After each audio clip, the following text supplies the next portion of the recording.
Bienvenidos. ¿Se escucha bien o brevemente? ¿Estamos ahí? Bueno, buenas tardes. Gracias por estar aquí. Sé que es un día de frío, que todos venimos de trabajar y lo importante es estar unidos en esta lucha, ¿no? Porque la verdad no se negocia, la verdad es una sola y nosotros estamos luchando por los valores, por la vida, porque en este instante de Argentina hay una crisis de valores, una crisis de educación que nosotros tenemos que unidos con nos, que hoy estamos con nos y vamos a ir entrevistando en este circuito de conferencias para poder escuchar, preguntar y conocer a todos nuestros candidatos en profundidad. Vamos a tratar de hacer lo posible para que todos nosotros los ciudadanos podamos votar en el momento de votar a conciencia, sabiendo lo máximo posible de cada candidato, para poder de una vez por todas cambiar el rumbo de este país. Este país que está tirando abajo el pilar de una nación que son las familias. Y no tenemos que permitirlos. Por eso, unidos, vamos a empezar este circuito de conferencias. Este circuito de conferencias está organizado por cuidarlavida.org y está acompañado y auspiciado por Comunicadores por la Vida, Abogados por la Vida, Médicos por la Vida, Buena Data, Faro Films, Valorar Magazine, Argentina de Pie y Citizen Go. Vamos a recordarles también que el método para inscribirse en cuidarlavida.org es el mismo que utilizaron para inscribirse en estas conferencias. Es ingresando a www.cuidarlavida.org. Cynthia Houghton, hace 3 años que se encuentra en Washington, D.C., Estados Unidos, como parte del cuerpo diplomático argentino ante la Organización de los Estados Americanos. Fue diputada nacional entre el año 2007 y 2011 y desde su banca siempre defendió los valores de la vida, la familia y la libertad. Presentó proyectos sobre temas como adopción y libertad religiosa. Fue asesora en la Cancillería Argentina, en comercio exterior y cónsul en los países de Uruguay y Chile. Cynthia Houghton es licenciada en Economía, recibida en la Universidad de Buenos Aires. Está casada y tiene 3 niños. Cynthia Houghton es precandidata a vicepresidente de la Nación por el Frente NOS. Adelante, Cynthia, por favor, si puedes subir a sentarte.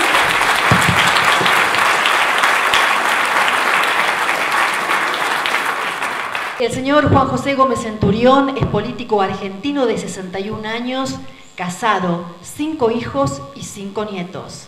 Veterano de guerra de Malvinas.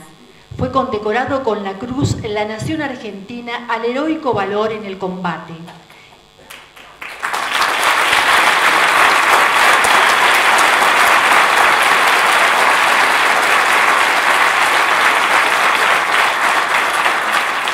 Es la más alta distinción a la que puede aspirar un militar argentino. También recibió su participación, por la participación que ha tenido, la medalla al veterano de guerra de Malvinas, otorgada por el Honorable Congreso de la Nación.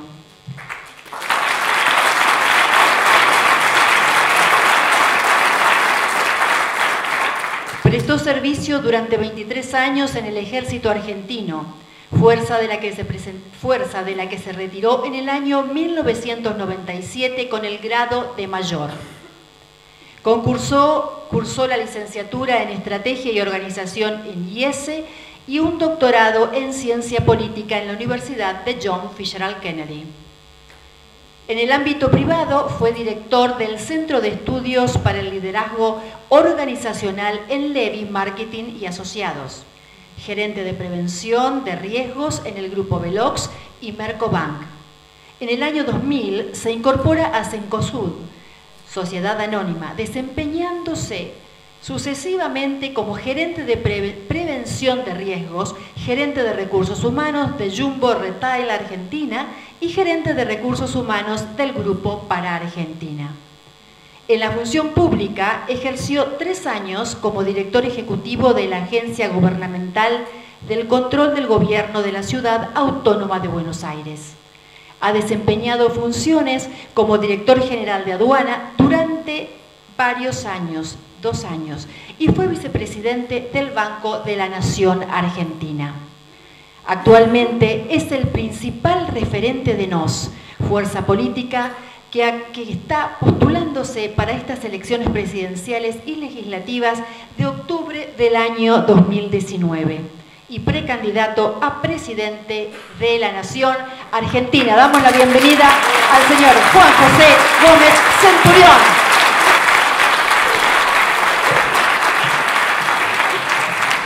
Muchas gracias. Y ahora sí, el periodista y escritor Rolando Vera va a continuar con la entrevista. ¿Vas a quedarte acá, Rolando? Bueno, dale. Y a disfrutar de nuestros candidatos.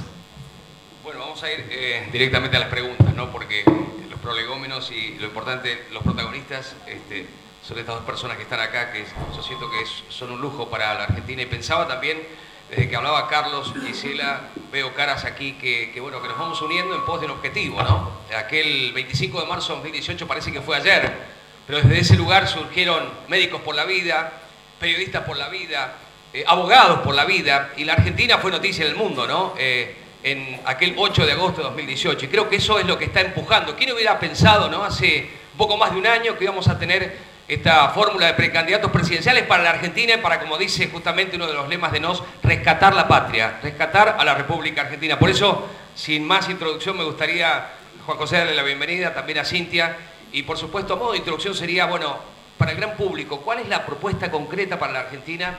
¿O cuáles serían los 3 temas principales que más preocupan, ¿no? A modo de introducción, y después vamos con los temas básicos.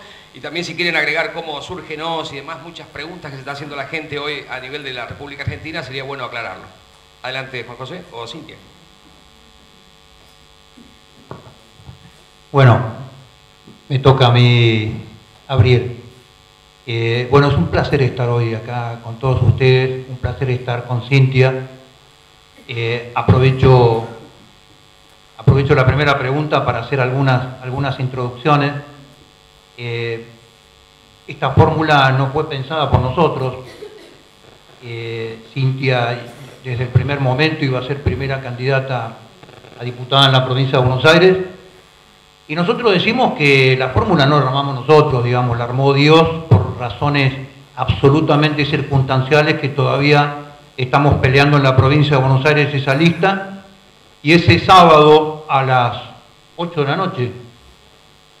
la noche, teléfono que no cortaba nunca, entre Julio, Cintia y yo por teléfono dijimos, bueno, armemos la fórmula presidencial, y así salió esta fórmula.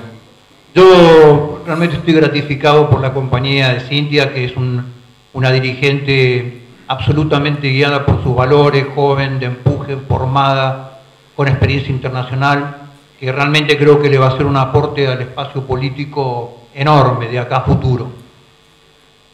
Y esta introducción tiene que ver en qué somos nosotros, digamos. Nosotros como espacio político somos una propuesta que tiene que ver con una forma de hacer política que tiene que ver con valores. La política argentina de los últimos 40 años ha representado espacios de interés, espacios de poder, espacios sectoriales, sectores representados en la política. La política, cuando ustedes analizan el derrotero de la Argentina de los últimos 40 años, la política argentina se ha comido las instituciones y las ha puesto a las instituciones argentinas al servicio, primero de los partidos, y después pusimos los partidos a disposición de las personas. Y terminaron las instituciones a disposición de las personas. Hoy, cuando miramos el escenario político, desde afuera nos preguntan, por ejemplo, ¿por qué en Argentina no pueden hacer un pacto de gobernabilidad con 3 temas básicos?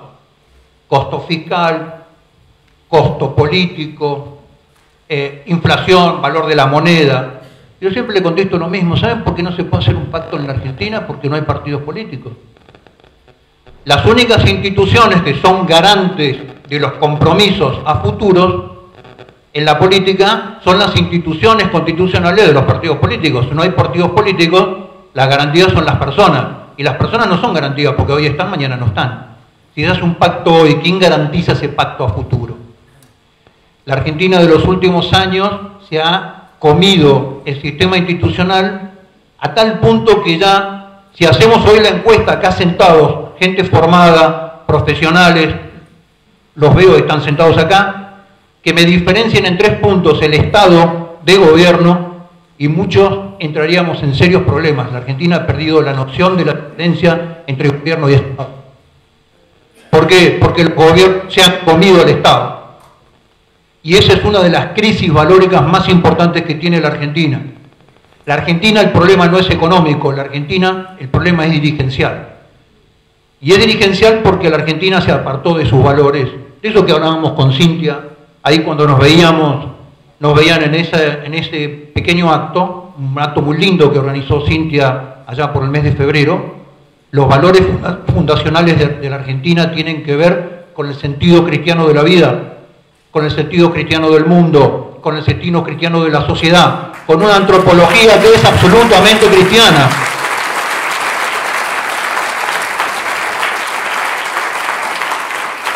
Y cuando la dirigencia argentina se aparta de esa cosmología, de esa cosmogonía que es un orden de valores, se produce la destrucción de un proyecto nacional. Argentina hace 40 años no tiene un proyecto de nación. Y sin un proyecto de nación, el problema es que no nos sentimos hermanos. No nos sentimos parte ni del mismo pasado ni del mismo futuro. Lo que nosotros venimos a hacer como espacio a la política, y esto tiene que ver con cómo arrancamos con Cintia esta propuesta, es volver a devolverle a la nación argentina un proyecto, y dentro de esos proyectos está el rescate de los valores.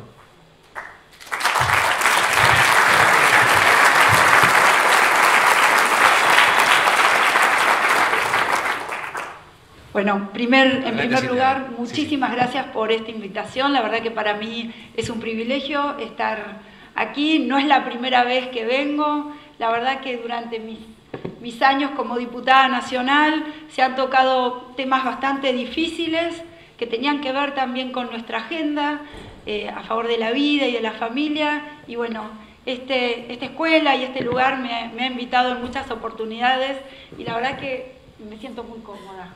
No en todos lados nos han tratado así, muchas veces los medios de comunicación son bastante duros y bueno, pero la verdad es que me encanta cuando estoy en un ámbito como este. Bueno, hablando de valores, yo cuando entré en política tenía que ver justamente con la crisis política que había en el 2001-2002, que nos llevó a una crisis económica y social muy, muy grande.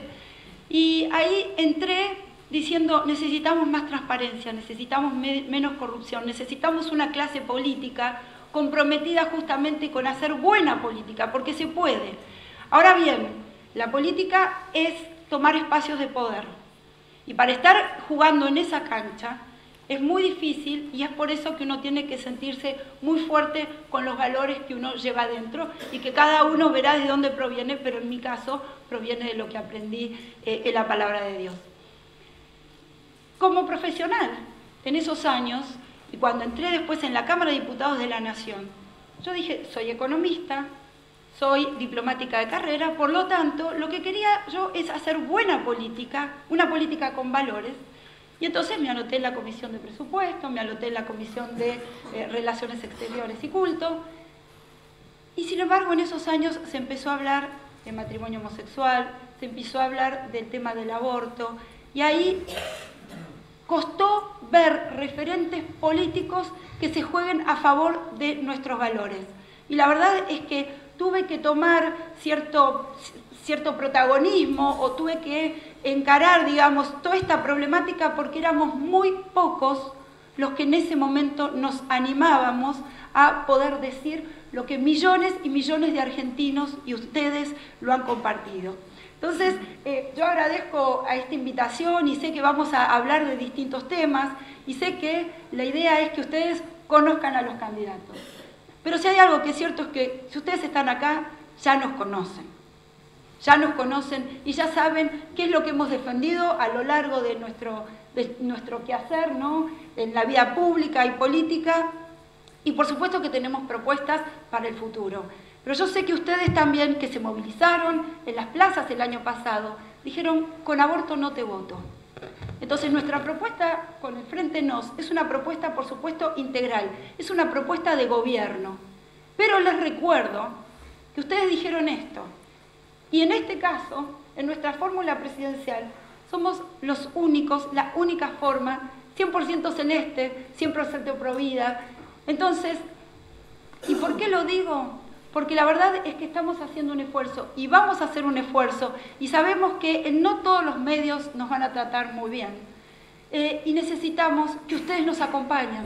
Quizás este tendría que ser el final, pero lo quiero poner al principio.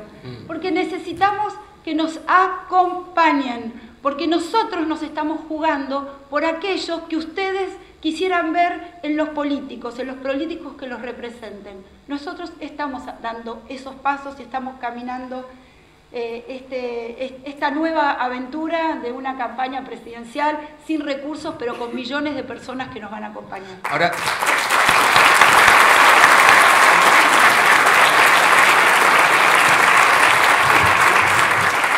nosotros con Cintia tenemos un enganche permanente con los temas, así que para cerrar este tema, Rolando, te juro que te vamos a dejar seguir preguntando. no, adelante, los protagonistas son ustedes. Adelante. Cerra acá. Yo tengo las preguntas ahí guardadas acá.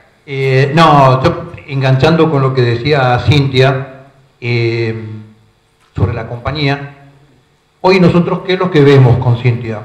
Esto se ve claramente en los medios, se ve claramente en las redes, se ve claramente la propuesta de dos bloques que dicen ser mayoritarios en la Argentina, que por supuesto tienen el trasfondo de un proyecto abortista y los dos tienen la ideología de género como bandera metida adentro, en donde son propuestas no de pedir, sino de impedir, ¿no? Un proyecto impide al otro. Y los dos nos quieren decir que con el otro no se puede vivir.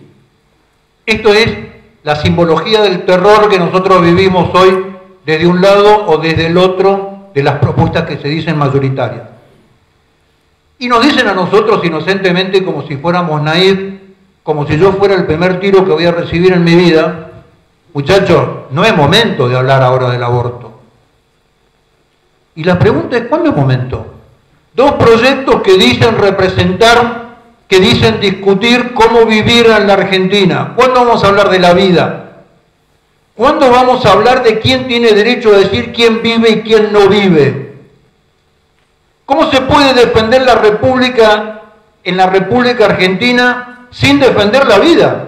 Sin defender al ser más inocente, más indefenso, al cual estamos abocados por derecho natural a ser sujeto de defensa, que es el niño por nacer. ¿Cuándo vamos a hablar de eso? Entonces lo que nosotros decimos es que hoy en la Argentina es prioritario hablar del derecho a la vida, porque si no hay derecho a la vida, no hay derecho a absolutamente nada. ¿Quién nos va a garantizar el derecho de nuestra propiedad privada si no es capaz de garantizar la vida de nuestros hijos? Entonces lo que digo, mucho cuidado hoy con la campaña del terror.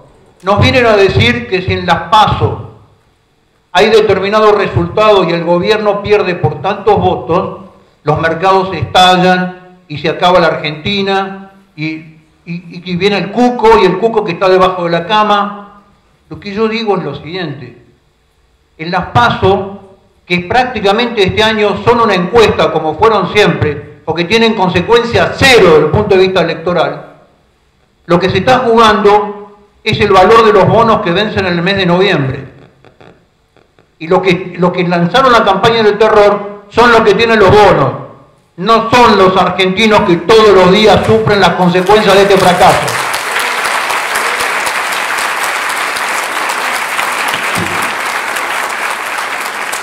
Entonces, somos todos personas inteligentes y no nos dejemos arrear. Lo que digo es, hablemos con la verdad y hablemos de lo que estamos hablando. ¿Cuándo vamos a hablar de quién en la Argentina tiene derecho a decir quién vive y quién no vive? Y ahora te dejo, Rolando.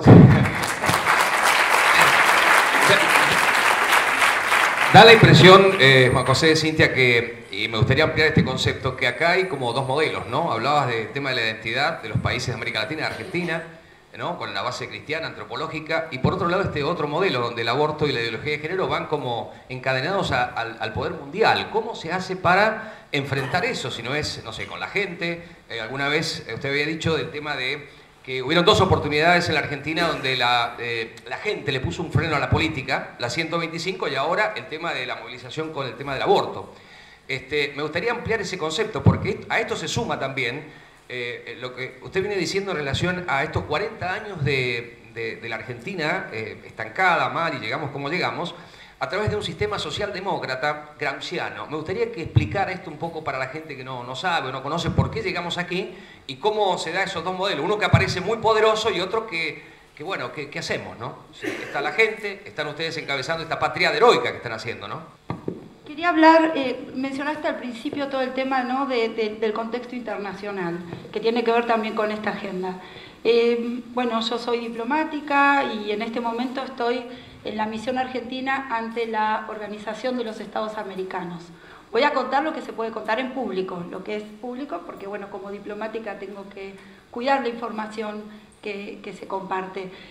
Los organismos internacionales, en este caso en la OEA, se tratan muchos estos temas. Tienen que ver con, por ejemplo, en la Organización Panamericana de la Salud, que depende de la OEA, se habla de, por ejemplo, todas las políticas de la región en temas como salud sexual y reproductiva, todo el tema, por supuesto, de la niñez. Después tenemos los temas de la mujer también, digo porque tienen que ver con la agenda que estamos hoy compartiendo, por supuesto que se tratan muchísimos temas más. Ahora bien, la posición de un país tiene muchísimo más que ver, no con lo que dicen las leyes, sino con quién los va a representar en ese momento en las negociaciones de los organismos internacionales. ¿Por qué lo digo? Porque cuando hablamos de salud sexual y reproductiva, quien va a negociar y a representarnos no es la Constitución ni lo que dicen nuestras leyes, sino que es, en este caso, el Secretario de Salud de la Nación. Entonces, que tiene una posición del gobierno. Cuando hablamos de temas de la mujer, que tienen que ver con la defensa de la vida, muchas veces, en muchos casos, quien nos va a representar es la presidenta del Consejo de la Mujer, Fabiana Túñez. Entonces, lo que yo digo es que el gobierno toma una posición cuando manda a un representante que fija la posición del país frente a otros organismos, o a otros países. Entonces, lo que estamos viendo es que esa es una tendencia, pero no es la tendencia de toda la región. A ver, en Brasil estamos viendo la posición que está teniendo el Estado de Brasil con respecto a todos estos temas, en donde tiene una ministra de Mujer, Familia y Derechos Humanos. Bueno, pero porque el presidente responde a otros valores, obviamente. ¿Cómo? Si no, sería porque el presidente de Brasil responde a otros valores. Bueno, justamente nosotros lo que vamos a proponer con nuestra fórmula presidencial es que los representantes que vayan a los organismos internacionales justamente a defender la agenda que todos ustedes quieren que se defienda, no solamente en nuestro país, sino a nivel regional, bueno, que tengan una voz. Así que eso lo puedo comentar. También, lamentablemente, por ejemplo, con lo que hace a los derechos humanos, no se está, y desde la Argentina, no se están priorizando, y en el mundo también, aquellos derechos humanos que para nosotros son primordiales. El tema de la niñez en general no es mayoritario, y todos sabemos, por ejemplo en Latinoamérica, que un 30% de los chicos están en una situación de pobreza verdaderamente alarmante, y de eso no se habla. En la escala de los derechos humanos, la niñez, claro, la niñez no tiene marchas, la niñez, no hay ONGs con fondos internacionales para poder defenderlos. Entonces, lamentablemente lo que se ve también es que en la agenda internacional hay temas que hacen a la vida y la familia, sobre todo, que están siendo relegados. Así que hay que tomar un compromiso en ese sentido y, bueno, simplemente les quería contar un poco para que sean conscientes de que esto es lo que está pasando. Sin embargo, y hoy estábamos hablando, ¿no?, que, por ejemplo, la nueva presidenta de la Comisión Europea es una mujer que tiene 7 hijos, defensora de la vida, de la familia, de estos valores, y es la presidenta de la Comisión Europea. Así que acá no es que nosotros somos fundamentalistas, que estamos en la Argentina tratando de traer valores conservadores, sino que es una tendencia mundial. Y nosotros lo que queremos es también ser parte de esa movida. Bien.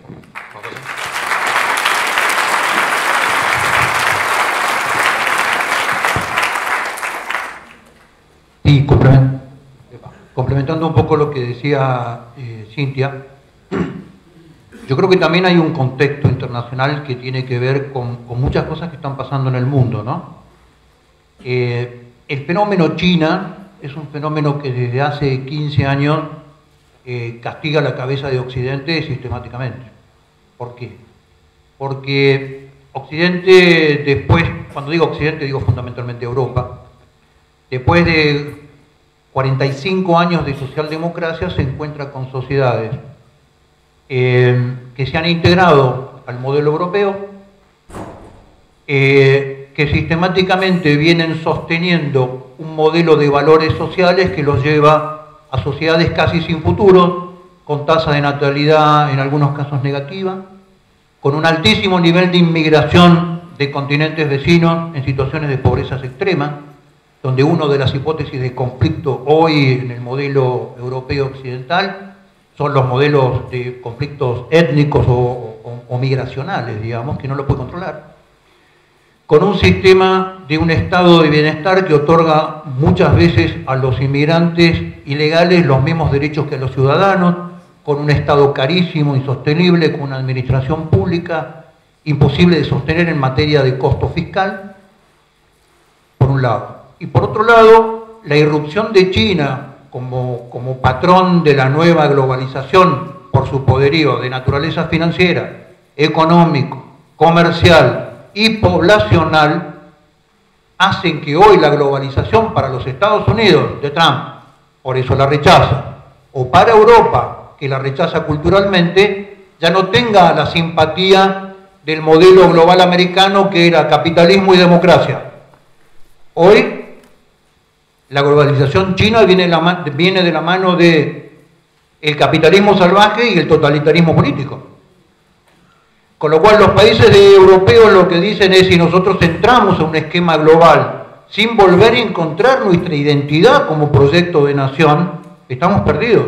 Y las naciones europeas están volviendo a intentar reconstruir el sentido de identidad y el proyecto de nación que perdieron hace más de 45 años. Y dentro de eso están sus valores. Y dentro de eso está el concepto de la vida, su antropología, la sociedad, el origen de su sociedad, el diseño del Estado, el costo fiscal, etcétera, etcétera, etcétera, que son valores que sostienen en todos los lugares del mundo las derechas. Es por eso que viene la irrupción de las derechas en el mundo. Por la desconexión con su pasado histórico que generaron casi 50 años de marxismo cultural y capitalismo. Este vínculo que tenía la socialdemocracia, que es corazón a la izquierda, bolsillo a la derecha, ¿no? Pensar hacia la izquierda, pero trabajar sobre la derecha. Y en este modelo pseudo revolucionario de izquierda cultural, lo que vos mencionabas, Rolando, el fenómeno gramsciano, digamos, que es el modelo, de alguna manera, de llevar el modelo del conflicto dialéctico, sacarlo de la política y ponerlo en la cultura. Esto es lo que hace Gramsci. Y de ahí una supuesta revolución cultural que invade al mundo. Las revoluciones las hacen las personas. Cuando es el Estado no es revolución, es ingeniería social, lisa y llanamente. Entonces lo que estamos viviendo detrás del modelo del aborto, y lo que estamos viviendo detrás del modelo de la ideología de género, no es una revolución cultural mundial. Es un modelo de absoluta ingeniería social. Entonces, digamos, esto a nosotros nos lleva también a un contexto a nivel mundial y a nivel regional y a nivel continente, en donde desde Estados Unidos, Brasil y muchísimos países de Latinoamérica empezamos a rever nuestro sentido como proyecto de nación, porque si no el fenómeno China es un fenómeno muy complejo, ¿no? Me gustaría empezar por la propuesta económica, ¿no? Hoy dicen los encuestadores que la economía va a definir, hay un poquito de calma ahora, ¿no? ¿Qué va a pasar en las próximas elecciones? Entonces, me gustaría ese enfoque de la economía, y sobre todo a mí me llamó la atención también esa relación que hay de la reforma del 94, la reforma de la Constitución del 94, con el Estado, este Estado gigante, ¿no?, que tenemos, este monstruo que ha creado la política, y también el otro concepto de casta política, ¿no?, donde me parece que los hombres de la política, algunos, viven en otro nivel, ¿no?, en otro nivel económico y cada vez más exprimen a la sociedad. ¿Cuál sería el enfoque para la propuesta económica de NOS? Bueno, en principio tenemos equipo, tenemos el mejor equipo de los últimos 50 años.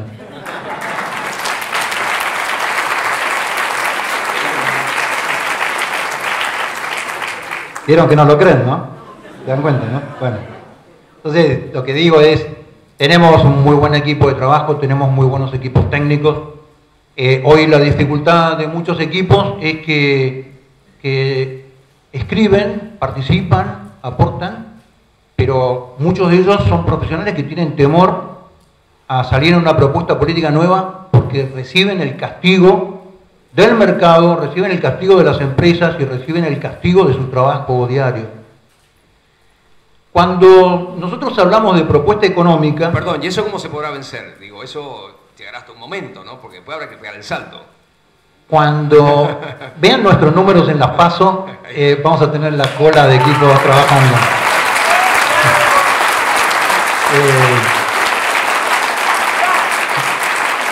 Perdón, adelante. Sí, creo que viene una ola celeste fenomenal, digamos, ¿no? Porque estamos entendiendo esto, si no hablamos de la vida, ¿de qué vamos a hablar? Una clase política que nos llevó 40 años al fracaso, ahora nos quiere decir, no, ahora no es momento de hablar de la vida. ¿Cuándo hablamos de la vida? Entonces, a ver, cuando nosotros planteamos nuestro esquema económico, hacemos una cuenta muy simple, y se las llevo al tratado de ayer, o de los últimos 2 días, del tratado tan aplaudido y tan trabajado entre el Mercosur y la Unión Europea. Si Argentina tuviese una matriz de producción en donde el costo fiscal asociado, el costo impositivo fuese razonable, y Argentina estuviese hoy preparado con una matriz exportadora clave, como un país, como heredamos de nuestros abuelos, que era un país que trabajaba, producía y exportaba, nosotros perdimos el músculo de la exportación hace 20 años. Argentina es un país que está absolutamente devaluado en su capacidad exportadora. ¿Por qué? Porque no hay red de caminos, los ferrocarriles que nuestros bisabuelos hicieron para traer el grano no funcionan más, porque algún inútil dije no funcionan más los ferrocarriles, dependemos del sindicato de camioneros, del flete más caro, más chico y con menor capacidad de transporte del planeta. No utilizamos los ríos para transportar las cargas, no tenemos 2 puertos de aguas profundas, etcétera, etcétera, etcétera. El tratado que firmamos ayer es un deseo enorme de que ojalá alguna vez los 28 países de la Comunidad Europea lo cumplan y lo firmen. Es una expresión de deseo. Entonces, hoy la Argentina es un país que tiene un futuro fenomenal en esta matriz exportadora. Año 2050, 10.000 millones de habitantes. Se calcula que 7.500 millones de habitantes van a querer consumir proteína animal. Para producir proteína animal en escala, un país necesita 3 cosas. Energía barata y accesible, suelo y agua, que no tiene Argentina. Es el futuro de Argentina. La industria de la cadena de valor en la exportación. Ahora, hoy, cuando hacemos una cuenta básica, discúlpame, Cintia, que me extienda un minuto. Cuando hacemos una cuenta básica, el Estado de la década del 30, quinta economía del mundo, 4º PBI per cápita más alto del mundo, la Argentina, era un Estado que proveía la mejor educación gratuita y obligatoria de toda América. Argentina erradicó el analfabetismo antes que todos los países de Europa, que tenía la mejor calidad de atención sanitaria pública. Argentina erradicó pestes mucho antes que Estados Unidos, por ejemplo el paludismo. Tenía una política de relaciones exteriores privilegiada que le permitió comerciar con el mundo en 2 guerras mundiales. Tenía un sistema de comercio...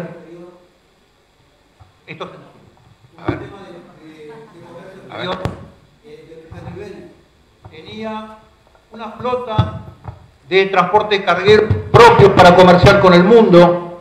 tenía un sistema de interior envidiable, etcétera, etcétera. Ese Estado le salía... A ver. Hola. Ahí está. No, Pero eso es un chiste. enojado el micrófono. Ese Estado le salía a nuestros abuelos, ¿saben cuánto? El 25% de sus ingresos. ¿Qué quiere decir esto? Que de la torta del PBI, el Estado era un 25%. Bien, ¿saben cuánto sale? Nos sale a nosotros este Estado fallido, que no puede garantizar que se juegue la final de la Copa Libertadores en Núñez. ¿Sabe cuánto nos sale? El 52% de nuestros ingresos. El 52% del PBI es el Estado. 21 millones de personas que cobran todos los meses versus 8 millones de personas que aportan. Entonces, ¿cuál es el factor distorsionador de la economía argentina? Adivinémoslo, los gobiernos. No hay otra distorsión en un fenómeno, en un país con altísima capacidad productiva y con capacidad de exportar que la clase dirigente que nos gobierna. ¿Por qué? Porque producir con estos impuestos es una tarea altamente imposible. Mire, ustedes arman una pyme en San Martín, provincia de Buenos Aires, y al mismo tiempo en Santiago de Chile para producir cualquier producto.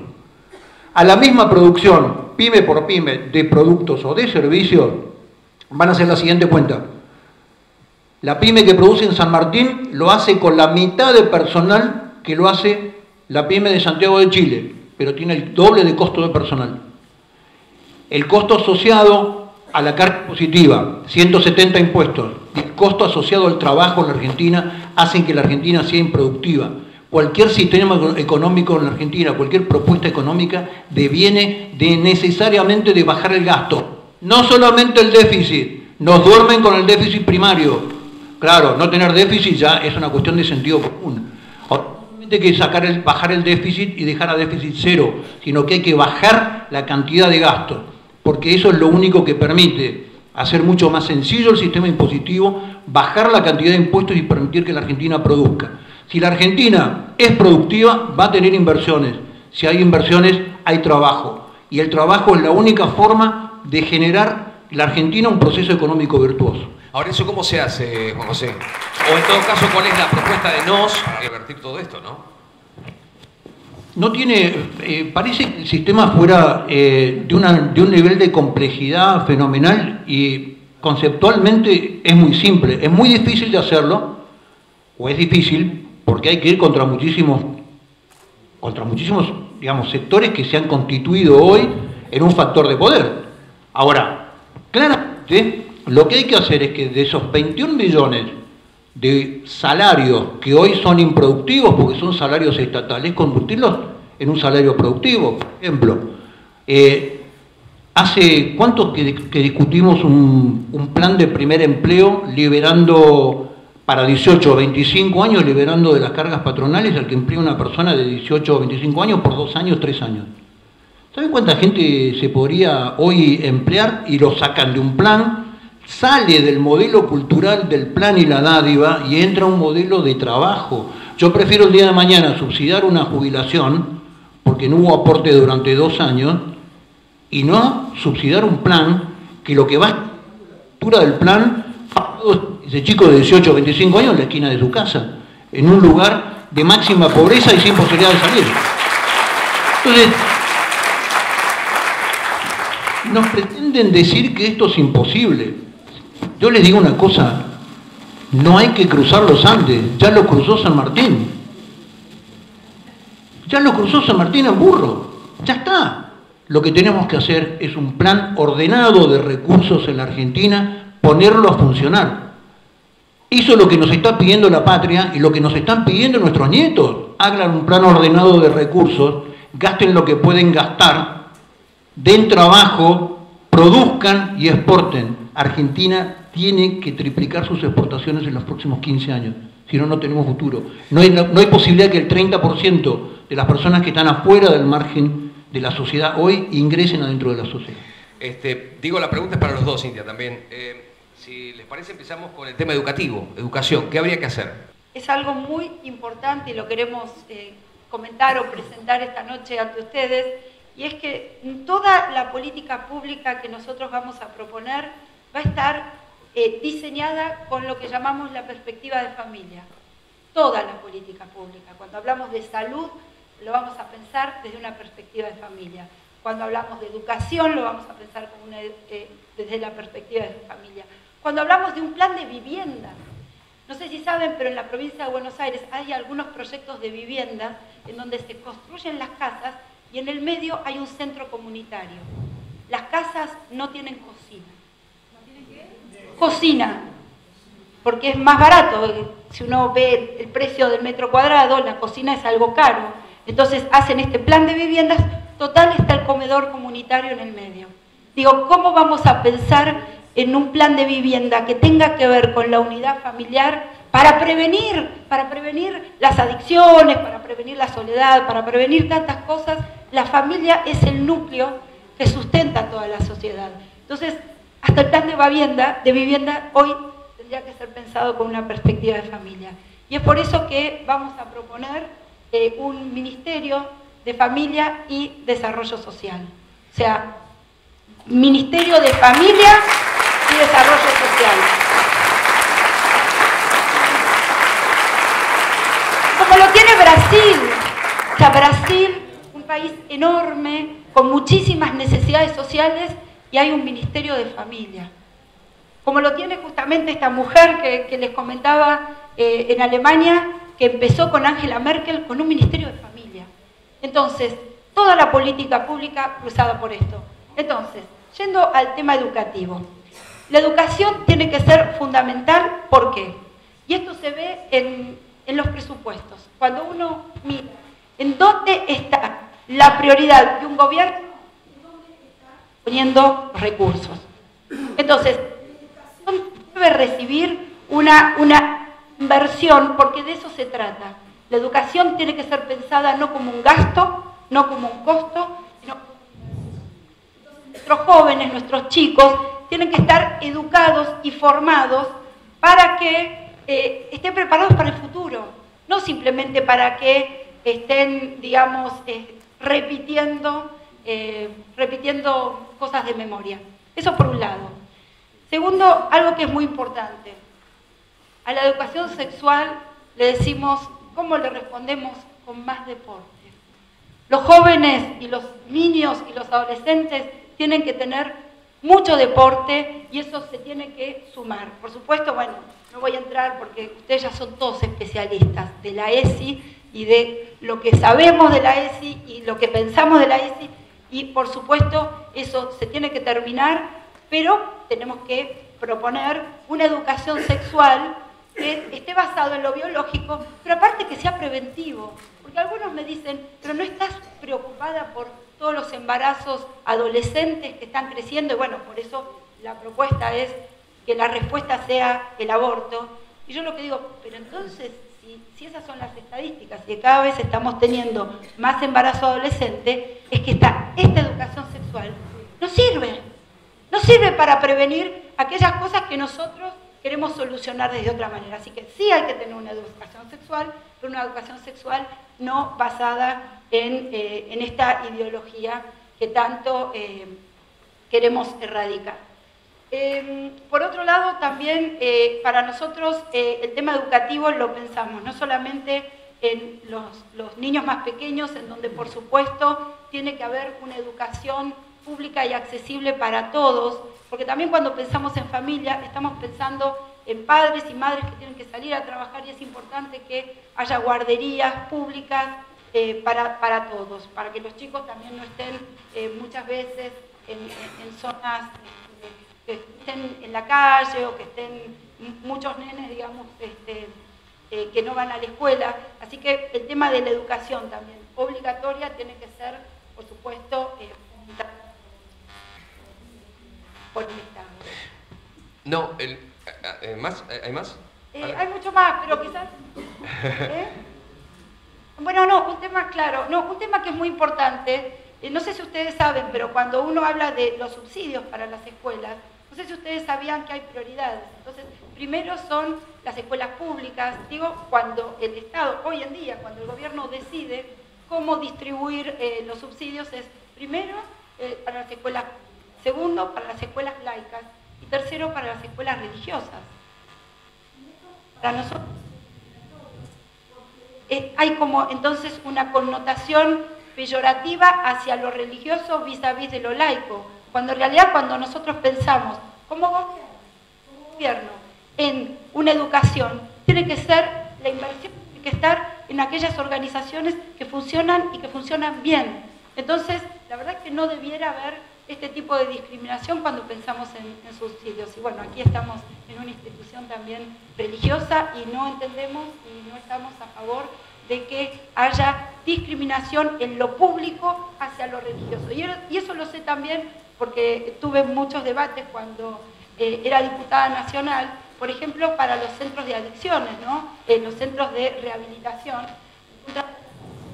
en donde decían que no se podían subsidiar centros que tengan una connotación religiosa, cuando sabemos que muchas veces los más eficientes para que los chicos no reincidan en su adicción tienen que ver también con esta contención espiritual que hacen que puedan sostener ese estado a largo plazo. Así que nosotros vamos a tener una mirada igualitaria, pero cuando hablamos de igualitaria es que también estamos incluyendo lo religioso como parte de nuestra sociedad y no como algo para excluir.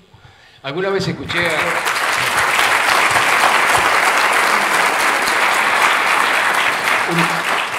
Solo un agregado, lo que está diciendo Cintia, yo me permití pedirle que lo agregue porque me pareció, cuando lo charlamos, una idea extraordinaria. Es nada más que tener un concepto igualitario entre la religión laica del Estado, que es la revolución cultural, y los valores religiosos de una sociedad que están sustentados en la Constitución. Es un pie de igualdad entre este modelo laico-religioso que está institucionalizado, que es la revolución cultural, digamos, ¿no? Que es la religión oficial del Estado.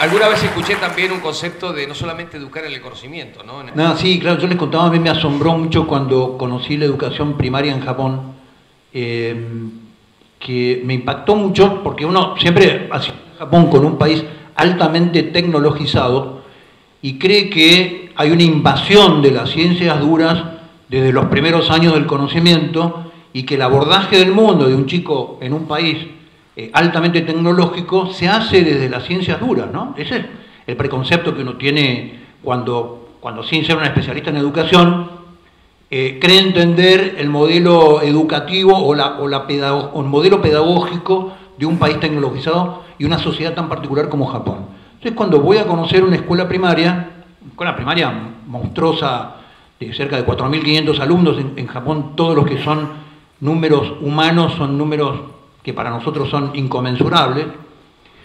Cuando voy a conocer y conozco la currícula, me dicen, no, los 2 primeros años en Japón no se enseña ni matemática, la escritura japonesa tiene 7 niveles de conocimiento por ideograma, mientras uno mayor cantidad de ideogramas abarca, mayor nivel de cultura se supone que tiene en su capacidad de expresión y sobre todo en su capacidad de escritura.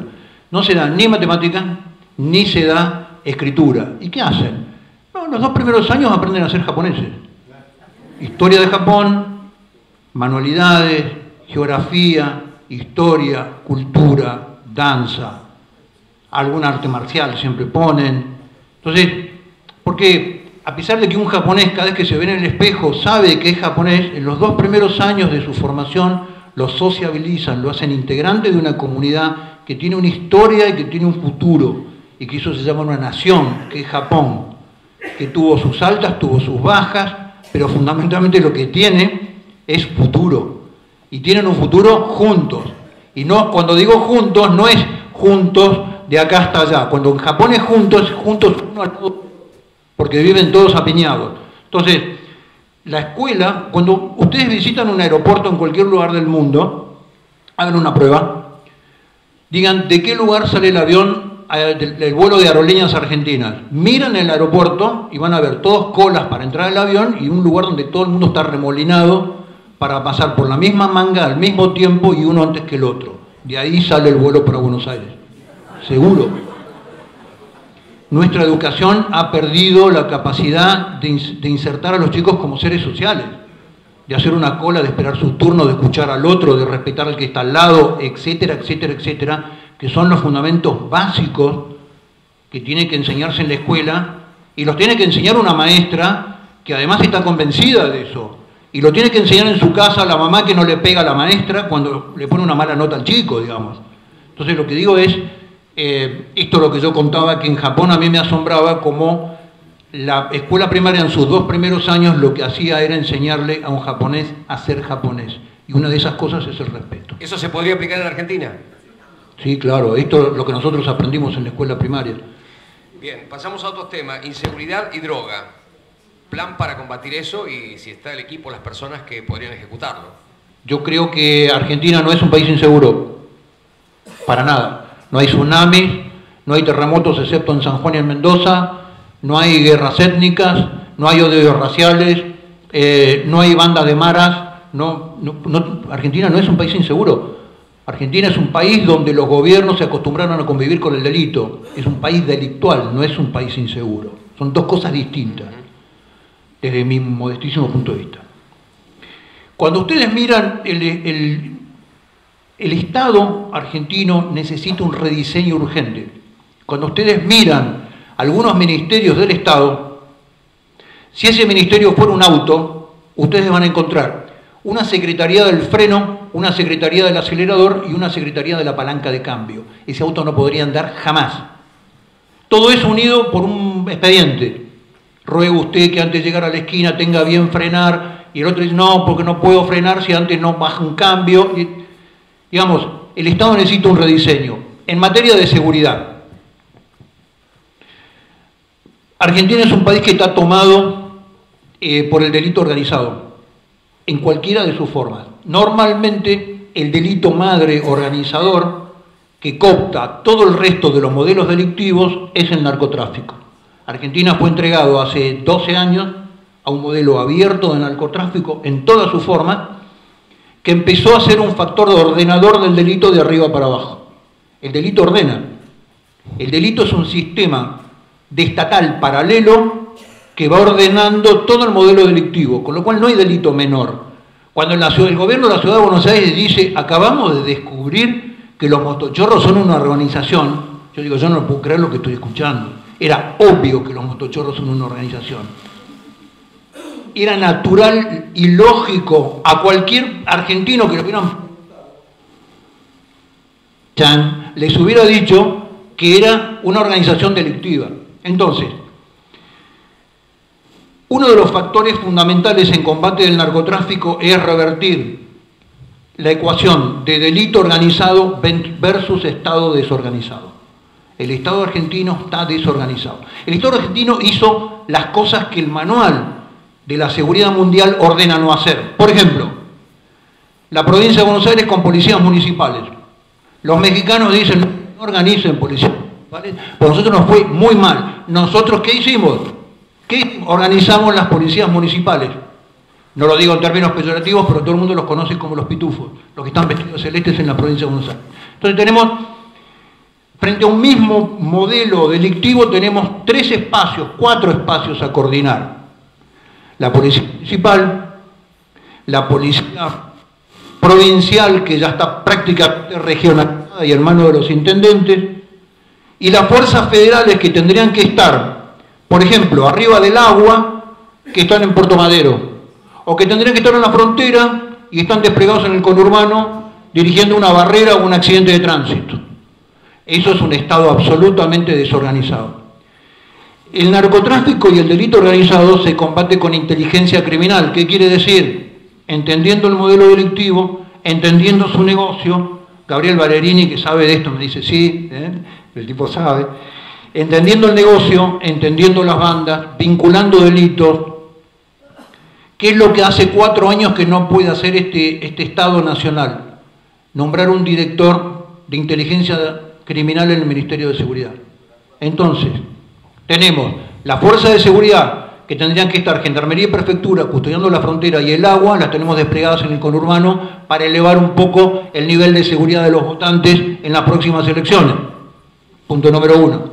Uno de los factores que, a mi juicio, eran ordenadores de este fenómeno, que lo hicimos con la diputada Carrió, fue el proyecto de conformar una agencia federal contra el crimen organizado, que de alguna manera conjugaba aportes de las fuerzas federales, efectivos de las fuerzas federales, más efectivos de inteligencia de la AFI, para trabajar al modelo de un FBI contra el delito organizado. ¿Qué hace Estados Unidos? Cuando surge el fenómeno de la mafia, organiza una agencia que es el FBI, con capacidad de inteligencia técnica, delictiva y criminal, para combatir un fenómeno de delito organizado. Lo organizan en el 30. Bueno, esto nunca se pudo hacer, nunca se organizó. La AFI sigue con espías part-time, que a veces nos espían a los funcionarios, otras veces espían para otros funcionarios, y cuando tienen tiempo libre espían para el delito. ¿Dije algo mal? No. Bien. Ok.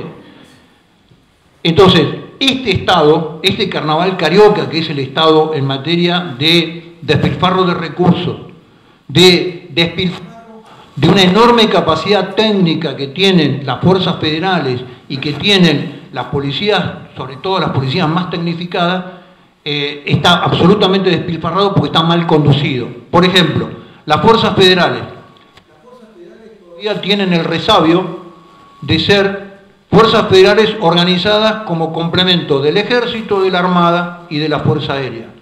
Hago el repaso. La Gendarmería es una policía hoy militarizada, que en su origen fue el complemento de frontera del despliegue territorial del Ejército, la Prefectura de la Armada y la Policía de Seguridad Aeronáutica de la Fuerza Aérea.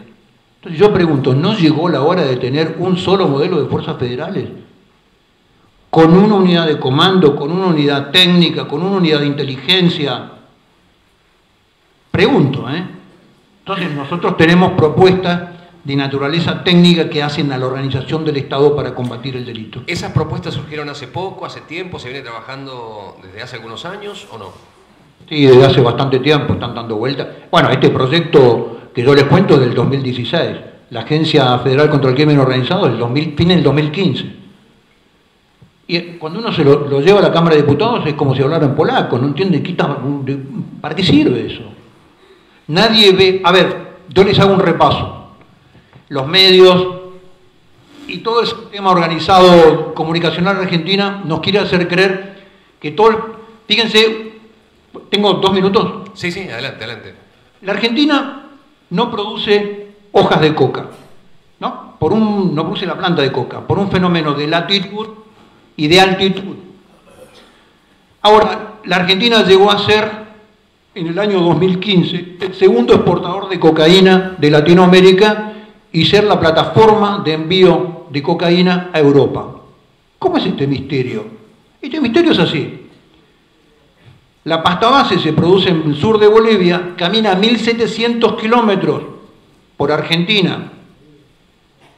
Vuelvo, camina 1.700 kilómetros por Argentina hasta el Gran Rosario, Gran Córdoba, Gran Buenos Aires. Se junta con la industria química, se produce clorhidrato de cocaína, sobre todo en las grandes villas, y salía exportado a través de exportaciones de pescado a Europa. Los 3 cargamentos más grandes de la historia del narcotráfico en Latinoamérica a Europa salieron de Argentina, de puertos argentinos. O sea, con complicidad política, evidentemente. Como mínimo.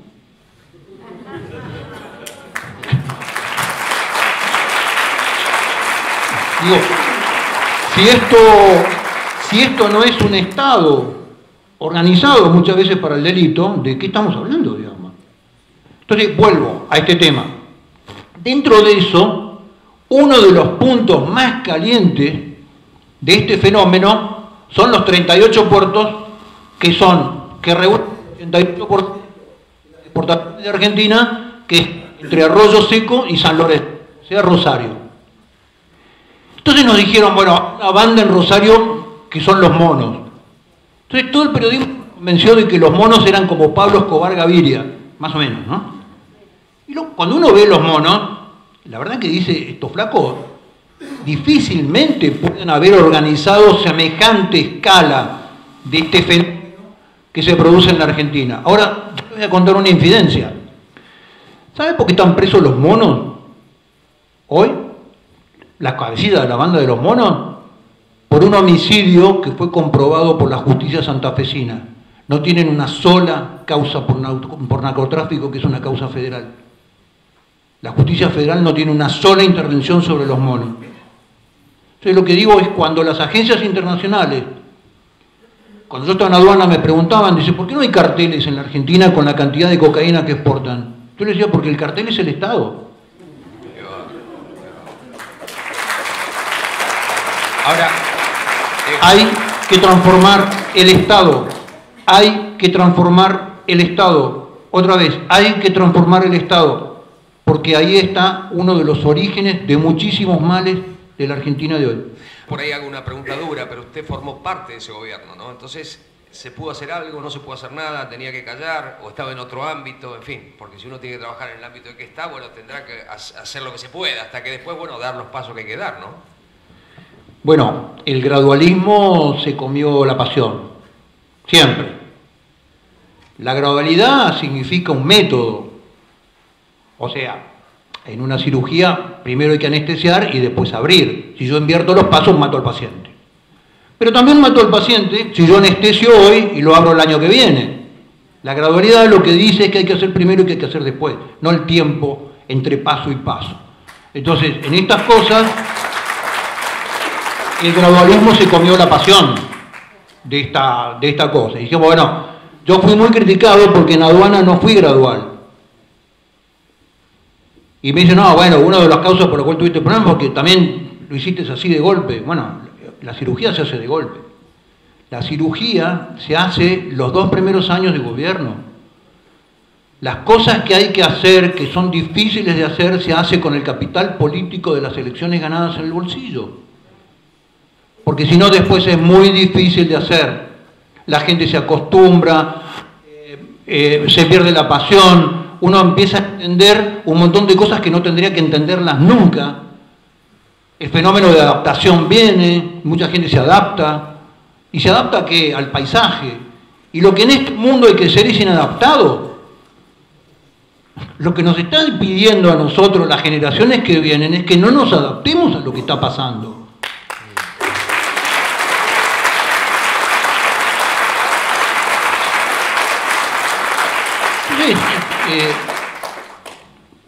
Yo les agradezco enormemente los aplausos porque no nos aplauden mucho públicamente con Cintia. Así que son muy bienvenidos.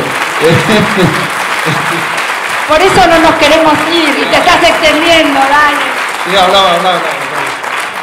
Bueno, nada, para hablar de seguridad hay mucho para hablar, pero fundamentalmente el modelo de convivencia delictual tiene que ver con un rediseño del Estado en materia de seguridad. Bien, vamos al tema, el otro tema, ¿no?, que movilizó al pueblo argentino, el gobierno anterior, el tema de la corrupción. Y esto está ligado también al tema de la justicia, ¿no? Recién hablaba de la justicia federal y la droga, no había ninguna causa. ¿Cómo se enfrenta esto? La corrupción por un lado, donde vemos que hay candidatos que a lo mejor tendrían que estar presos y por algunos trascendidos que dicen la política está, digamos, interfiriendo en la justicia para que tal persona no esté presa y sea candidata, en este caso, ¿no? ¿Cómo esto también como que enardece a gran parte del pueblo argentino que quiere otra cosa, quiere otros valores, ¿no? Está claro que robarse más de un PBI es corrupción. Eso está clarísimo y no hace falta mucha aclaración, digamos, ¿no? Lo que no me parece que por ahí tengamos claro como sociedad un montón de otras cosas que son corrupción. Mentir es corrupción, no cumplir es corrupción, comprar partidos políticos es corrupción, digámoslo en voz baja, comprar los dueños de los partidos políticos y sumarlos a las listas también es corrupción.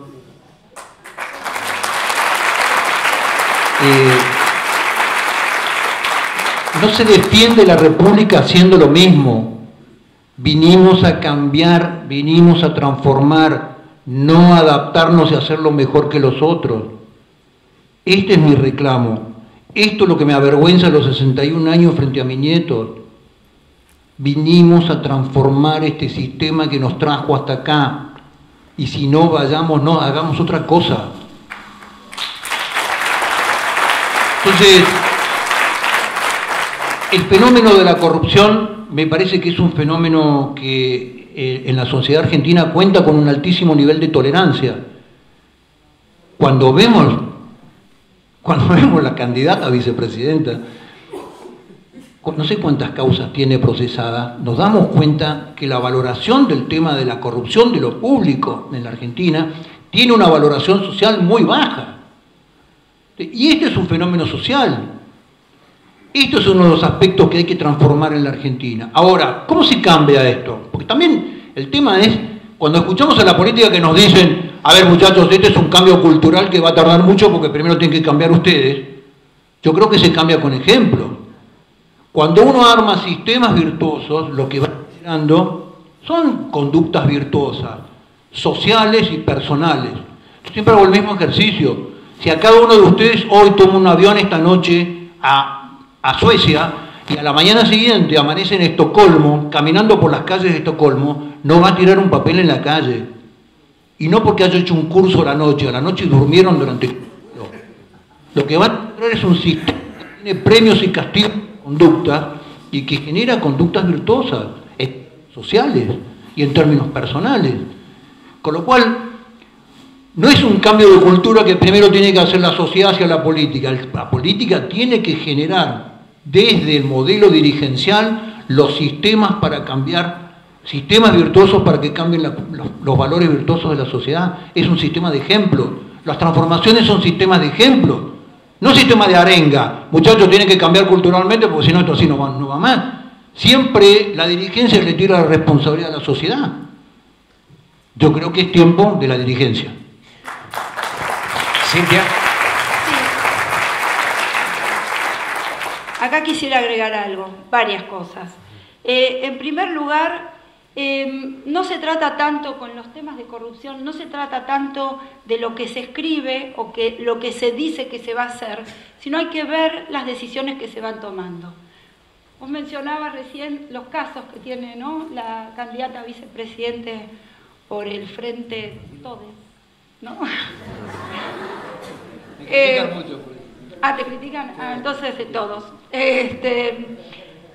Pero sin embargo, ¿quién le garantizó la impunidad o quién le garantizó los fueros para que ella pueda seguir en el Senado? El senador Pichetto, que es candidato a vicepresidente de otra lista, que su campaña ha sido la lucha contra la corrupción.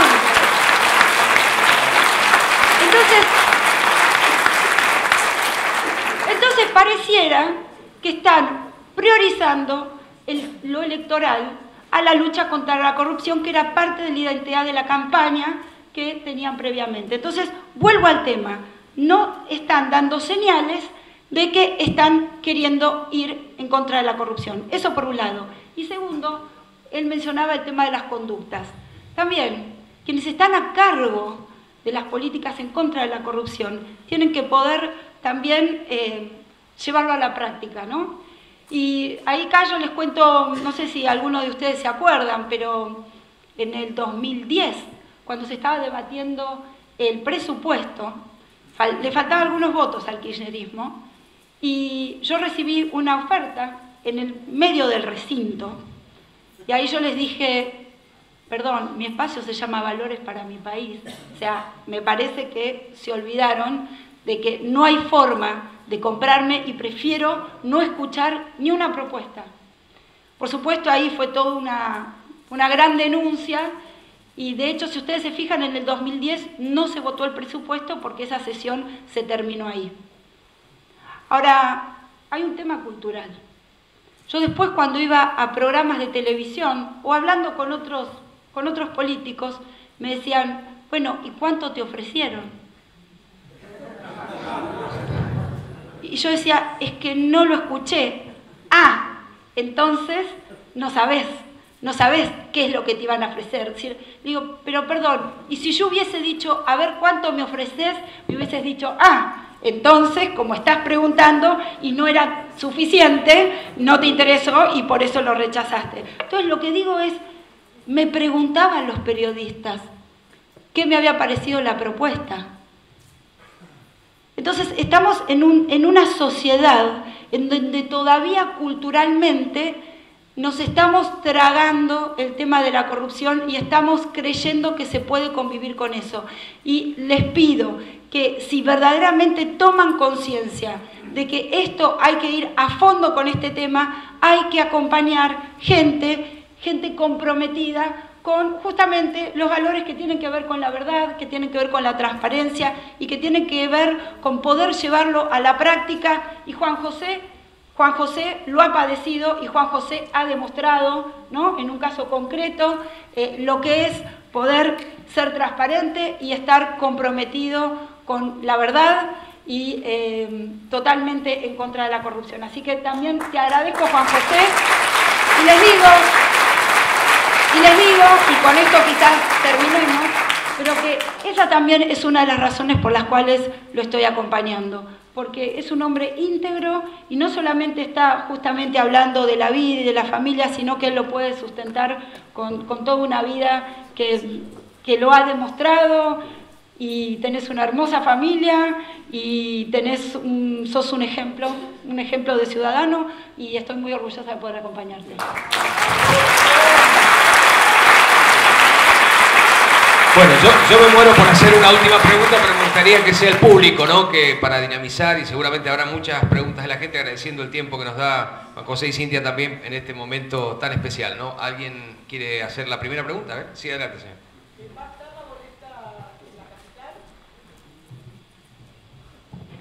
Muchísimas gracias por hacer esa pregunta, porque sí, tenemos candidatos en la ciudad de Buenos Aires, sí tenemos candidatos, perdón, y es un orgullo presentarlos. Gabriel Ballerini, encabezando la lista de diputado nacional. Quédate parado. El doctor Rodríguez Lastra, no hay ni que presentarlo.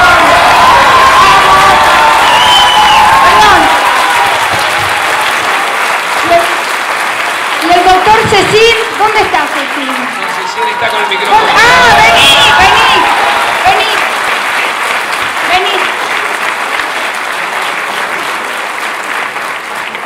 Y allá tenemos algunos candidatos a legisladores, como Maximiliano López Acebo.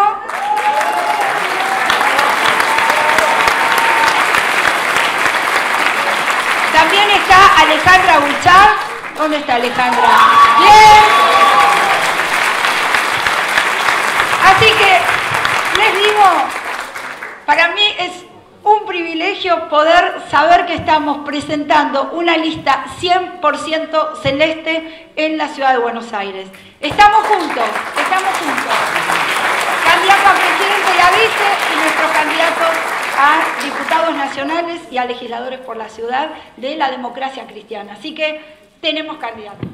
Un agregadito acá, en este caso, después vamos a hacer un tutorial, vamos a difundirlo mucho, hay que tener mucha claridad a la hora del voto, porque son listas absolutamente asociadas, que no están pegadas por algún tema que tiene la ley electoral y la política partidaria, pero son dos listas donde estamos trabajando juntos, donde la hemos armado juntos y costó muchísimo sacrificio, así que a la hora de entrar al cuarto oscuro hay que tener los anteojos puestos y cortar como corresponde y cortar todo lo que haya que cortar, pero ahí estamos con las listas. Bien, ¿otra pregunta? ¿Qué opinan sobre la Oficina Anticorrupción? ¿Qué opinan y qué harían respecto a ella? ¿Qué opinan de la Oficina Anticorrupción y qué harían con respecto a él? La Oficina Anticorrupción hoy es un órgano absolutamente burocrático. Por ejemplo, yo tuve un expediente en el 2016 que llegó a tener 3 cuerpos que me preguntaban por una casa que por qué no estaba declarada, que yo había vendido en el 2003. Y el expediente iba y venía, se agregaban folios y folios y folios. Y en eso encuentra la Oficina Anticorrupción un poco el sentido de su funcionamiento, ¿no? En revisar declaraciones juradas, que todos los contadores las hacen bien, porque para eso estudiaron para contador, en general, digamos, ¿no? Y todo ese tipo de formas. ¿Hay contadores de bien? No, bueno, no, yo con los contadores jamás, por eso digo, deben saber lo que hacen. Entonces lo que digo es, lo primero que no hay que hacer es meter un militante. Hay que colocar una persona que sea imparcial, que esté lejos del ámbito de los círculos nuestros de militancia y de pertenencia, que tenga un prestigio objetivo para ser de alguna manera el fiscal del fenómeno de la corrupción en la administración pública. hay que mejorarle integralmente toda una serie de procesos, hay que mejorarle las plataformas, hay que invertir en una plataforma web como corresponde. Por ejemplo, la Oficina Anticorrupción tiene que tener, que yo lo pedí y nunca lo logré durante 2 años, tiene que tener una oficina puesta en la FEP, tiene que tener una oficina puesta en aduana y en algún otro organismo de control, porque ahí donde tiene que estar la Oficina Anticorrupción, tiene que tener un 0800 que sea garantizado, tiene que funcionar como un órgano imparcial que sea capaz de ser un fiscal de los ciudadanos en la gestión de los funcionarios públicos. Y no solamente un organismo burocrático que se dedica a recibir y a cuestionar. Ya te digo, yo tuve un caso de 3 años, una casa que había vendido 11 años atrás. Yo le decía al flaco, pero fíjate en el registro de la propiedad. No es que la vendí en Siberia, es en la provincia de Buenos Aires. Tenés que pedirle el expediente en La Plata y vas a ver que la vendí en... Bueno, esto es parte de estos temas. Por ejemplo, es imposible investigar en la Argentina si el Estado no tiene... A ver, Mercado Pago tiene un modelo de sistemas con capacidad de Big Data. Si los organismos de control no tienen un sistema de Big Data que integre los registros públicos de la propiedad, registro del automotor, etcétera, etcétera, ¿a quién investigan? ¿Cómo investiga la Oficina Anticorrupción? ¿Quién es hermano de quién? ¿Quién es primo de quién? No tiene ni siquiera hoy en su base de datos la información de el DNI. Entonces, lo que digo es, para investigar, un organismo tiene que ser técnico, tiene que meter un nombre en la base de datos que le dé, se lo da el servicio privado, la Big Data la tiene el servicio privado que le vende a los particulares quién está vinculado con quién y de quién son las propiedades de quién. No lo tiene el Estado, no lo tiene la Oficina Anticorrupción. Entonces digo, ¿qué es lo que estamos haciendo con eso? Un gran fenómeno de marketing político que no tiene un sustento real. La persona que tiene el micrófono me gustaría, ¿no? Cecilia, ahí está. Yo soy del interior, quería saber cómo se está trabajando en las provincias. Políticamente, ¿cómo estamos trabajando el Frente Nos? Bueno, nosotros conformamos un frente en donde hay distintos partidos políticos y estamos trabajando en equipo. La verdad es que se están uniendo de una manera increíble. Estamos teniendo, bueno, el partido NOS, digamos, tiene juntas promotoras y nosotros desde Valores para mi País estamos coordinando el trabajo no solamente a nivel provincial, sino también en cada una de las ciudades y en cada uno de los pueblos, hasta los lugares más remotos. Es increíble cómo la gente nos está llamando, cómo se están sumando y reitero, con esta idea de decir qué podemos hacer para acompañarlos y qué podemos hacer para que lleguen, ¿no? Es increíble también el entusiasmo que tiene la gente de querer y de creer que bueno, que nosotros podemos ser una opción que va a dar sorpresas en estas elecciones. Así que, y en el interior lo estamos viendo. Acabas de hacer una pregunta. Buenas tardes. Más que una pregunta, yo quisiera humildemente pedirles un favor. Mi nombre es Macarena y por eso voy a presentarme para que se entienda qué es lo que pido. Soy magíster en Derecho Administrativo y voy haciendo un segundo curso de posgrado en Derecho Constitucional. Y sinceramente me preocupa mucho manifestaciones públicas de dirigentes de distintos sectores que en los últimos meses están hablando muy libremente de reformas constitucionales. Con lo positivo y lo negativo que puede tener nuestra Constitución reformada en el 94, que fue su 6ª reforma, señores y señoras, llevamos 25 años de esa reforma. Creo que necesitamos que por primera vez nos demos cuenta de que necesitamos hacer cumplir la Constitución más que reformarla. Y me preocupa mucho porque todos sabemos lo que significa cuando el poder se hace dueño de intereses y reformar la Constitución se transforma como en una pantomima, ocultando en realidad verdaderos intereses mezquinos quizás que no priorizan el bien común.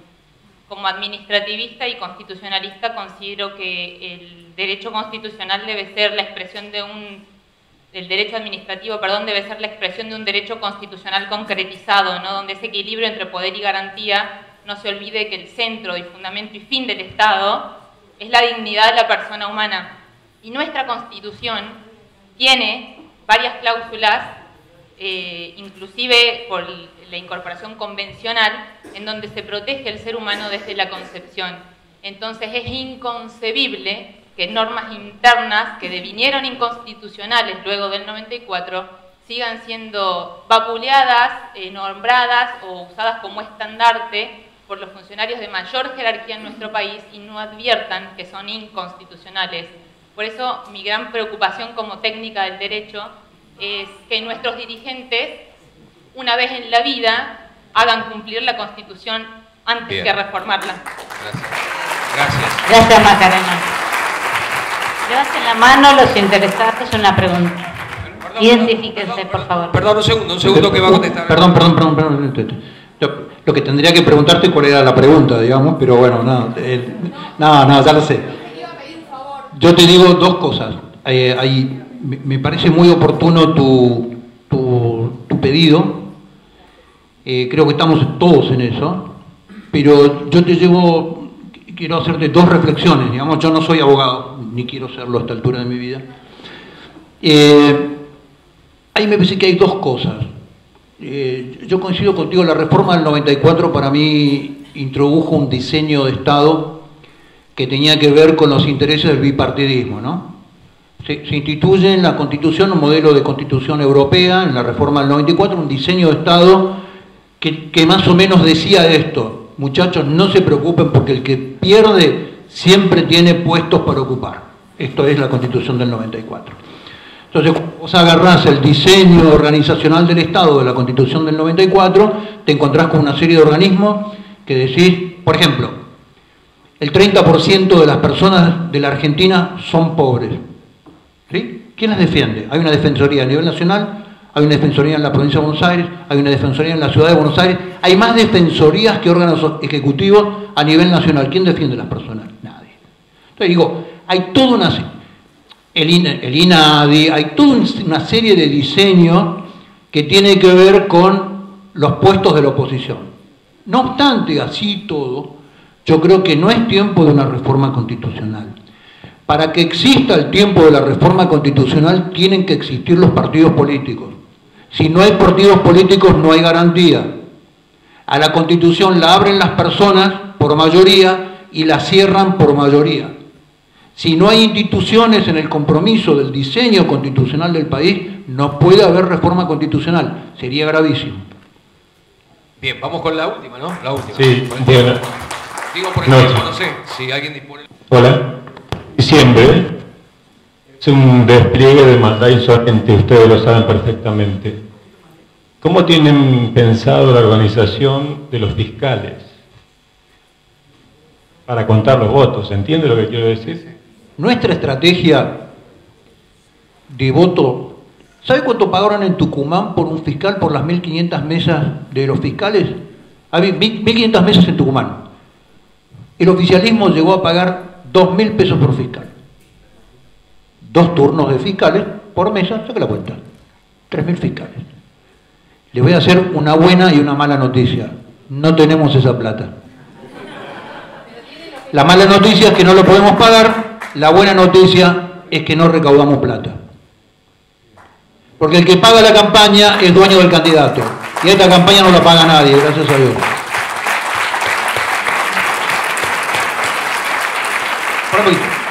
Entonces, ¿qué es lo que estamos pensando con Cintia, con todo su equipo acá de genios? Nosotros estamos pensando en un modelo estratégico. Nosotros tenemos 19 provincias donde vamos solamente en la lista presidente y vice.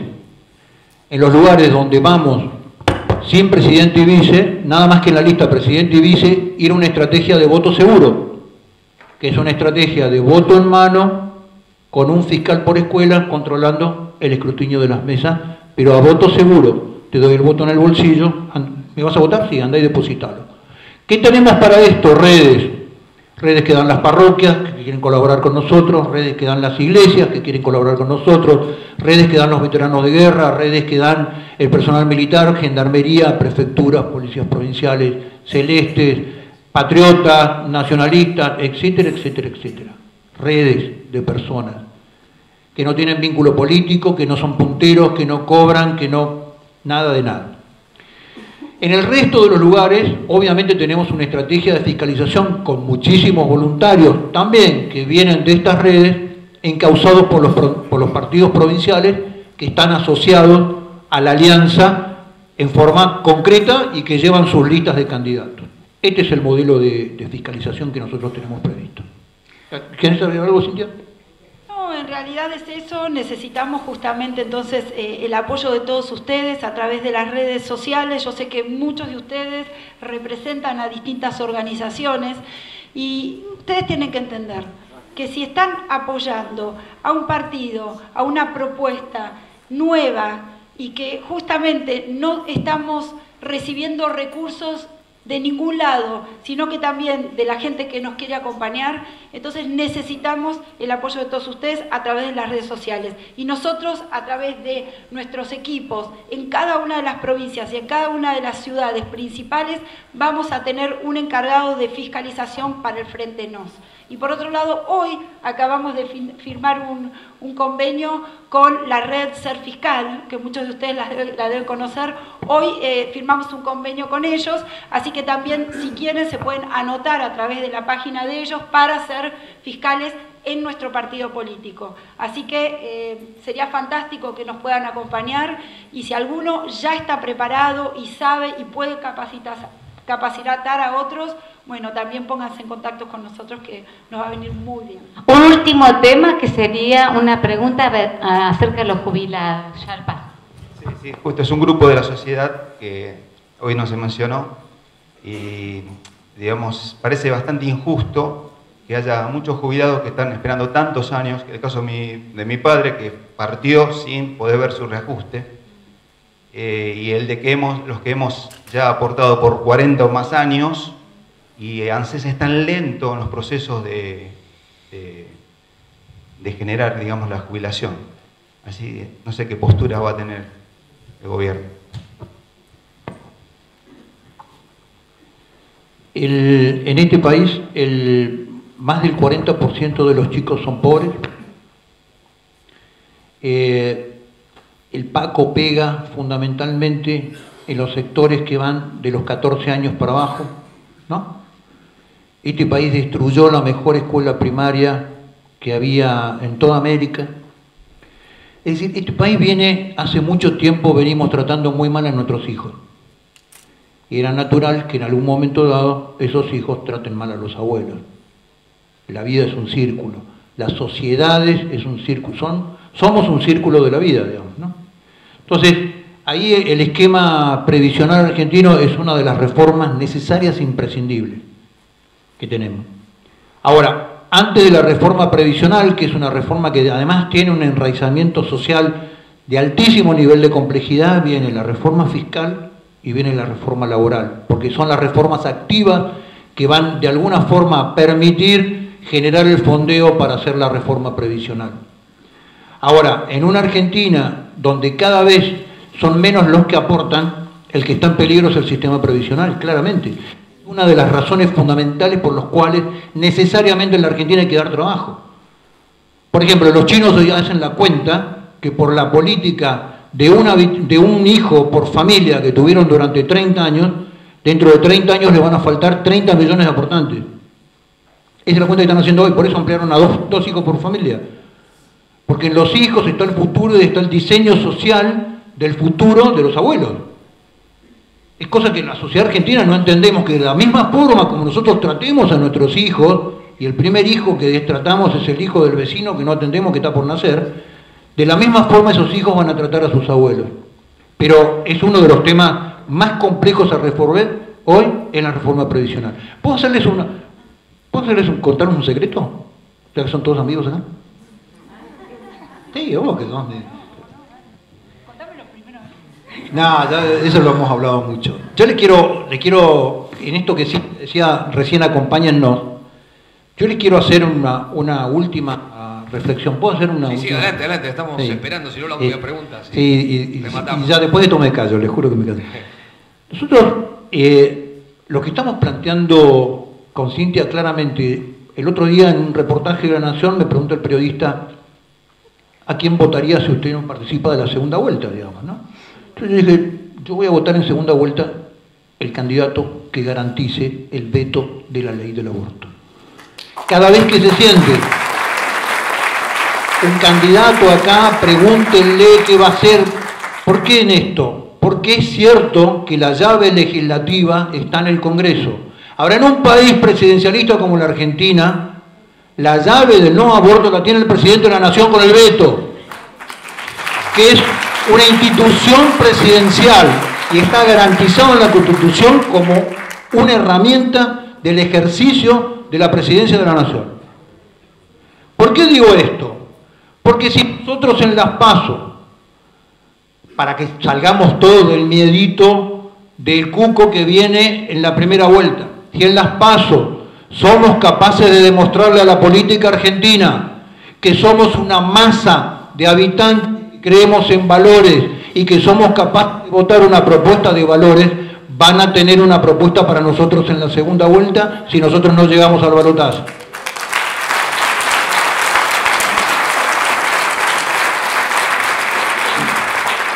El juego que vamos a jugar y que estamos jugando es jaque al sistema con la pieza más chica, y ese es el juego que vamos a jugar.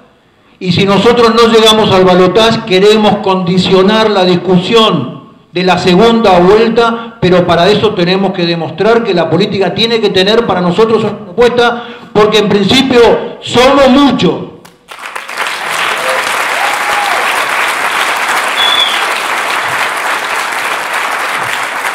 Si esto nosotros no lo entendemos, seguimos razonando con el juego del tablero de la política opositora de las dos propuestas abortistas, que dicen, y yo no puedo vivir en el proyecto.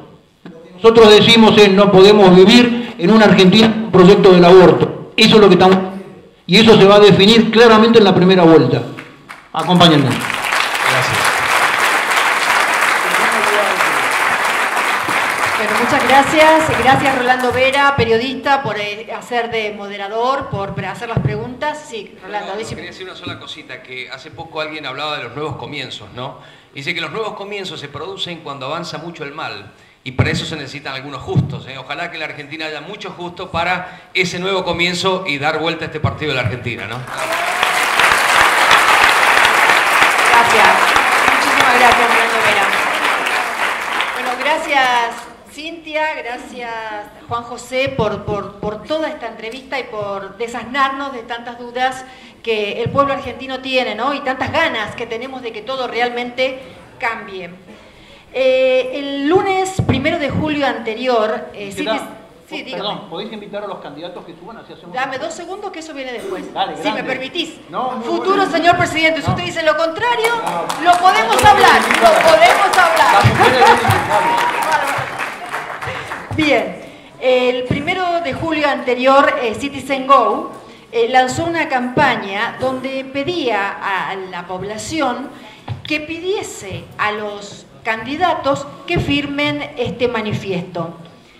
Yo voy a leer básicamente los puntos principales de este manifiesto, porque es muy largo, para que luego suba a entregar la directora de Citizen Go.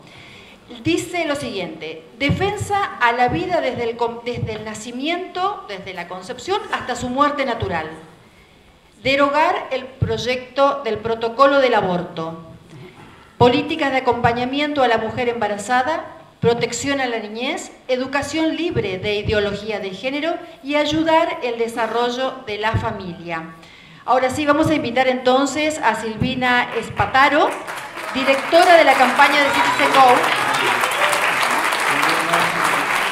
para que haga entrega de este manifiesto. Y quiero contarles que son los primeros candidatos en firmar este manifiesto y compromiso de lo que acabamos de leer.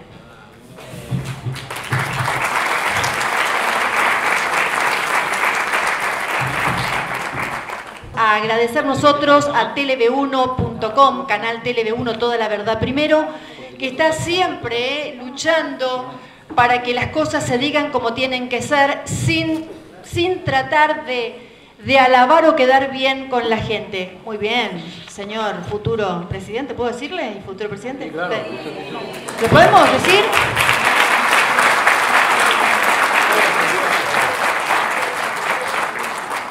Ahí están las dos. La señora Cintia Houghton y el señor Juan José Gómez Centurión. Primera firma de este compromiso para Citizen Go. Este compromiso lo pueden encontrar en cuidarlavida.org desde mañana para que todos podamos firmar y adherirnos. Ahora sí, señor Juan José y Cintia, vamos a acercarnos al centro del escenario, por favor, para tomar la foto grupal. Si quieren subir, como ustedes dispongan, ¿sí? Los candidatos, por favor, los candidatos primero y luego...